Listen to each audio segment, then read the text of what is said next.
Shalom Aleihim Besem Yeshua HaMashiach. Salam sejahtera di dalam nama Tuhan Yesus Kristus. Segala hormat kemuliaan untuk Yesus Kristus, satu-satunya Allah yang benar, Allah segala masa, sebelum segala abad, sekarang sampai selama-lamanya. Amin. Bersama saya Pendeta Henry Tandianta MBS. Ya. Kali ini kita akan membahas tentang 10 keajaiban ya Yesus ya, Bapak Ibu Saudara. Yesus itu ya penuh keajaiban, sekurang-kurangnya 10 ya, ada ya, lebih ya. Orang-orang di luar Kristen akan mengatakan Yesus itu tidak logis ya toh, tidak masuk di akal gitu ya, tidak logis, tidak masuk di akal ya, bahkan tidak bisa dipahami oleh pikiran orang waras katanya ya. Ya, di luar Kristen terutama para mu'alaf akan ngomong gitu, akal kami masih waras pak ya, nggak bisa paham saya sama Yesus itu, nggak bisa paham gitu ya. Lah iya dong ya, kalau kamu bisa paham udah jadi Kristen ya, setidaknya balik lagi jadi Kristen ya. Ya saudara-saudara, mereka selalu mengatakan kami tidak bisa memahami, nggak masuk akal pikiran orang waras kekristenan itu katanya. Ya, bukannya nggak masuk akal, justru akal Anda tidak nyampe memahami kekristenan. Itu yang benar. Sebab kami paham, pikiran kami nyampe memahami kekristenan karena pikiran kami dibuka oleh Yesus Kristus sehingga mengerti kitab suci. Lukas 24 ayat 45. Lah Anda yang nggak dibuka pikirannya ya akan ngomong nggak masuk di akal pak ya, nggak bisa dipahami pakai pikiran waras katanya. Bahkan mereka suka ngomong, untung aku masih waras katanya. Sebenarnya Anda sedang berkata pikiran kami nggak nyampe pak memahami kekristenan. Oke, satu-satu ya. Yang pertama kali adalah Yesus itu diutus tapi bukan utusan. Masuk di akal nggak kalian? Nggak pak. Nah bener toh, karena akal pikiranmu nggak bisa memahami kekristenan ya. Yesus itu diutus Allah, betul ya. Di dalam Yohanes 6 ayat 29, Yesus telah diutus Allah. Yohanes 17 ayat 3, mengenal engkau satu-satunya Allah yang benar, Yesus yang telah engkau utus. Jadi yang mengutus Yesus itu engkau ya, bukan Bapa ya. Ya, itu kalau Anda memahami itu Bapa berarti gagal paham pangkat 2 itu ya. Gagal paham kuadrat. Yang mengutus Yesus itu engkau ya. Engkau siapakah engkau? Yesus sendiri ya.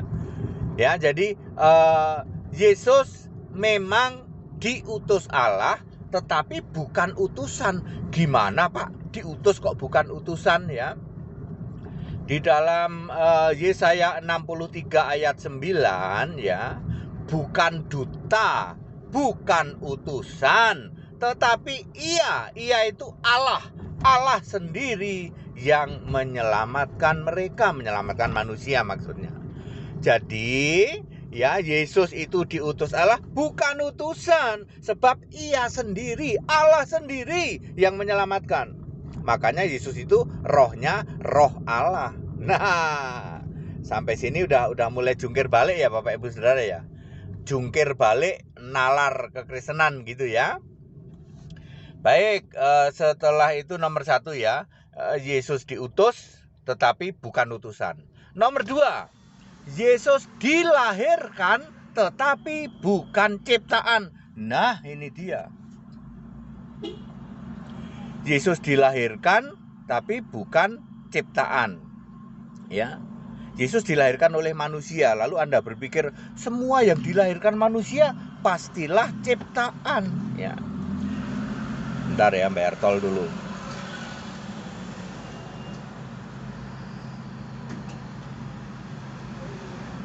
Ya. Yesus dilahirkan, tapi dia bukan ciptaan.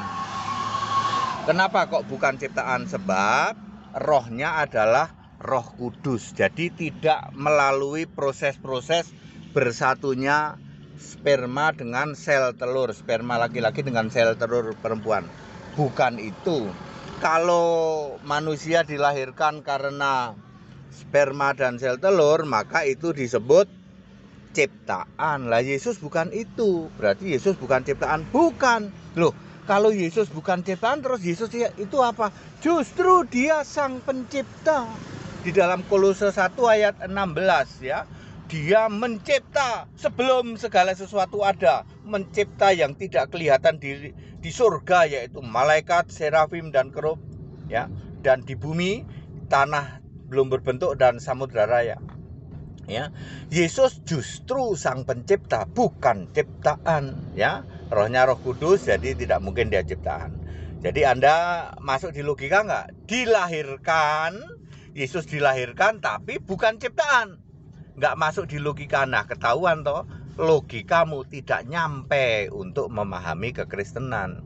Gitu kok keluar-keluarnya. Kristen agama yang tidak bisa dinalar pakai nalar yang waras. Justru kamu sedang pamer bahwa pikiranmu nggak nyampe memahami Kristen. Kami nyampe, Anda nggak. Level pikiran Anda nggak nyampe memahami kekristenan. Nomor 3, Yesus itu manusia tapi bisa mengampuni dosa. Markus 2 ayat 10. Masuk akal nggak? Nggak masuk akal, Pak. Untuk kesekian kalinya terbukti level pikiranmu nggak nyampe memahami kekristenan. Kan Yesus rohnya Roh Kudus. Roh Kudus itu roh Allah. Jadi ketika jadi manusia pun dia bisa mengampuni dosa. Tapi ketika jadi manusia dia bukan Allah. Sebab Allah itu mutlak harus roh. Tidak bisa Allah kok fisik manusia nggak bisa. Tapi rohnya roh Allah. Oke?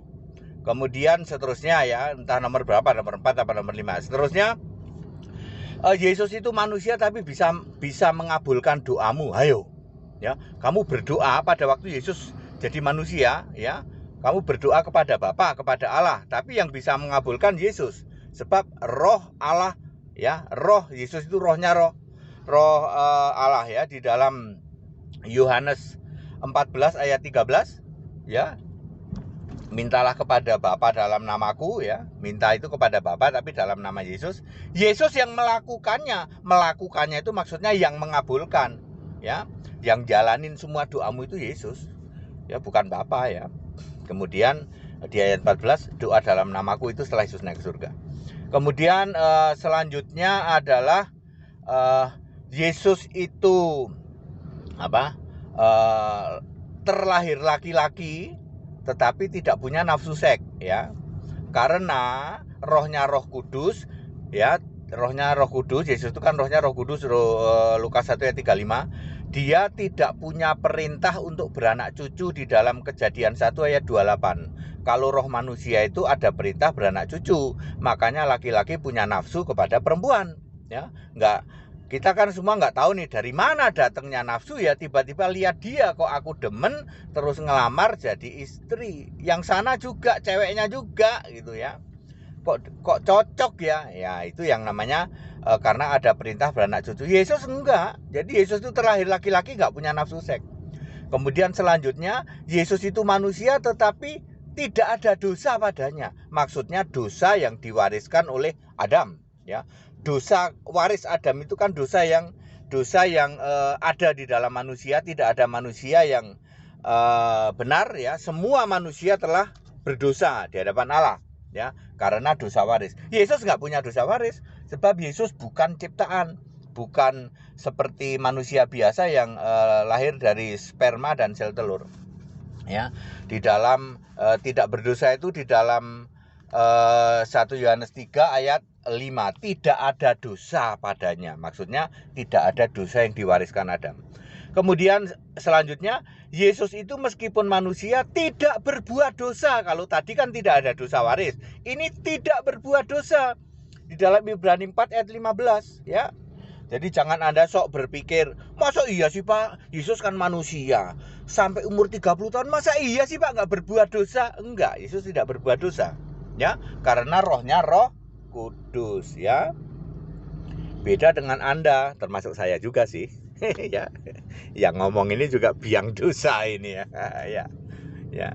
Termasuk Anda juga toh. Iya, sama kita manusia itu manusia berdosa, berbuat dosa. Di samping punya dosa waris juga berbuat dosa. Nah, dosa waris kan sudah ditebus, sudah dikalahkan oleh Yesus. Ya, tinggal kisah dosa-dosa yang dilakukan oleh manusia itu nanti diampuni ya. Baik, terus selanjutnya apa tadi ya? Tadi sudah ya. Terus menjadi tebusan tetapi juga penebus juga ya. Terus diutus tapi yang mengutus juga udah belum diutus sebelum. Yesus diutus ya. Tadi kan diutus tapi bukan utusan. Nah, ini diutus tapi yang mengutus juga. Masuk di logika kalian nggak? Yesus itu diutus tapi Yesus juga yang mengutus. Sampai jungkir balik juga Anda nggak akan paham ya. Sebab yang mengutus Yesus adalah Allah, adalah diri Yesus sendiri sebagai roh di surga. Makanya pada mulanya adalah firman, firman bersama-sama dengan Allah, firman itu adalah Allah. Ketika firman jadi manusia, maka di surga tetap ada Allah, yaitu Yesus roh. Jadi Yesus berkata di dalam Yohanes 12 ayat 45, siapa melihat aku, melihat yang mengutus aku. Aneh ya. Melihat aku, melihat yang mengutus aku ya. Yang diutus dengan yang mengutus Yesus juga ya. Anda sampai jungkir balik nggak akan paham. Untuk menunjukkan bahwa oh iya Pak ya, ternyata level pikiran kami nggak nyampe memahami kekristenan. Betul, nggak akan nyampe. Kemudian selanjutnya Yesus berdoa kepada dirinya sendiri sebagai Allah di surga. Yesus yang manusia doa kepada Yesus yang Allah. Paham nggak? Biar Anda jungkir balik sambil baca mantra nggak akan paham. Level pikiranmu nggak akan bisa memahami ini. Ya, ya. Bapa adalah kiasan Yesus roh, Yesus Allah di surga. Ya, maka Yesus berdoa kepada Bapa, kepada Allah ya, yaitu kepada dirinya sendiri sebagai Allah di surga. Maka Bapa itu kiasan Yesus. Nanti ketika Yesus sudah naik ke surga, Bapa sudah tidak ada lagi. Hari ini gereja masih menyembah Bapa, berarti menyembah Allah yang tidak ada. Ya. Allahnya aja tidak ada, ya otomatis tidak punya surga ya. Juga yang lain juga ya, yang lain lagi masih banyak ya. Nanti kan ada uraian tertulisnya ya, di penjelasan tertulisnya. Ya Bapak Ibu Saudara ya, kalau Anda selama ini memahami kami benar-benar nggak masuk logika Pak. Bahkan akal waras kami itu nggak bisa memahami kekristenan. Sesungguhnya Anda sedang pamer. Level pikiran Anda tidak cukup untuk memahami Allah. Allah itu hikmatnya tak terselami. Lah otakmu, pikiranmu nggak mungkin bisa memahami Allah yang benar. Justru kalau Allah kok bisa dipahami pakai logika manusia, saya nggak mau nyembah Allah yang gituan. Allah itu harus hikmatnya tak terselami. Ya, ya, hikmat Allah itu tidak terselami oleh otak-otak kita, nggak bisa. Justru kalau Allah mudah banget dimengerti, itu pasti bukan Allah itu. Makanya saya murtad toh. Dulu saya menyembah Allah yang mudah banget dipahami. Kalau orang berbuat baik masuk surga, kalau banyak dosanya masuk neraka. Allah yang gitu saya nggak mau. Justru saya mau dengan Allah sejati Yesus Kristus yang mengatakan bahwa cukup beriman. Ya terserah Allah, ya toh.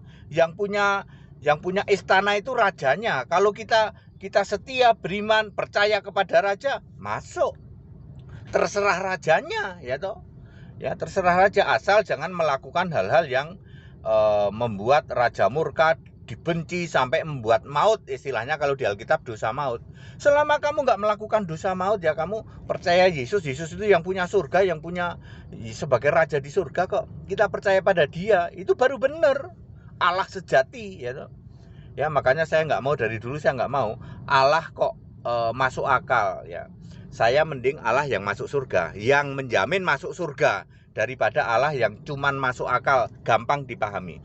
Kekristenan tidak mungkin dipahami dengan mengandalkan pikiran, tidak mungkin. Kita sudah tahu itu ya. Ayo kalau Anda mau paham, syaratnya sederhana. Beriman percaya sembahlah Yesus Kristus sebagai satu-satunya Allah. Jangan nyembah Bapa, wong Bapa itu bukan Allah. Bapa itu iblis kok, ya. Dulu Bapa adalah kiasan Yesus. Ketika Yesus sudah naik ke surga, kamu sekarang masih nyembah Bapa, ya Bapa iblis. Nggak mungkin kamu paham Alkitab. Makanya 200.000 pendeta dan romo nggak paham Alkitab kayak begini. Yang disembah bukan Yesus Allah. Yang disembah Bapa yang jelas-jelas bukan Allah. Ya. Demikian pula para mu'alaf, saudara-saudaraku mu'alaf, kalau kamu mau paham Alkitab, sembahlah Yesus. Lupa kalau kami sembah Yesus jadi Kristen dong, Pak. Ya dari dulu juga Anda belum Kristen kok. Dulu kami Nasrani, Pak, penyembah Bapa, penyembah Tritunggal, ada yang nyembah patung juga. Lah iya, terus Anda keluar-keluar gitu mengklaim, aku mantan Kristen loh. Kristen cap apa, Pak, kayak gitu? Kristen itu mutlak penyembah Yesus Kristus satu-satunya Allah. Itu baru Kristen. Penyembah Bapa, Anak, Roh Kudus, penyembah patung, penyembah Bapa, bukan Kristen. Kalau Anda mau paham Alkitab sesuai tertulis di dalam Lukas 24 ayat 45, Yesus yang membuka pikiranmu mengerti kitab suci. Anda mau mengerti kitab suci? Sama-sama baca Alkitab, sama-sama baca ayat Alkitab. Kalau pikiran dibuka oleh Yesus Allah, sebab Alkitab adalah segala tulisan yang diilhamkan Allah, pasti kamu nanti paham, ya. Seperti kita-kita yang tergabung di dalam Staol Gereja Alkitab Al-Aqsa, paham Alkitab. Tingkat tinggi nggak, Pak? Oh, tingkat tinggi, ya toh? Ya, doktor teologi itu level TK di tempat kami. Ayo diuji, ayo dibuktikan. Ya, doktormu yang belajar buku-buku teologi satu lemari di tempat kami levelnya TK. Ayo dibuktikan. Kalian tahu nggak bahwa bedanya tebusan dengan penebus? Kalian tahu nggak bahwa yang diutus adalah yang mengutus? Kalian tahu nggak bahwa Yesus manusia itu pada waktu anak Allah, pada waktu bayi sampai 29 tahun, dia setara Allah. Kalian tahu nggak? Kalian tahu nggak bahwa semua malaikat sujud pada Yesus? Ya, sebelum Yesus merendahkan diri, ya, kesetaraan tidak dipertahankan. Oke, clear ya? Padat, singkat, dan clear ya. Setidak-tidaknya saya sudah menyebut 10 keajaiban Yesus yang tidak bisa dipahami pakai nalar kata dia, kata orang-orang di luar sana. Padahal sesungguhnya sedang pamer bahwa nalar mereka tidak cukup levelnya untuk memahami kebenaran firman Tuhan.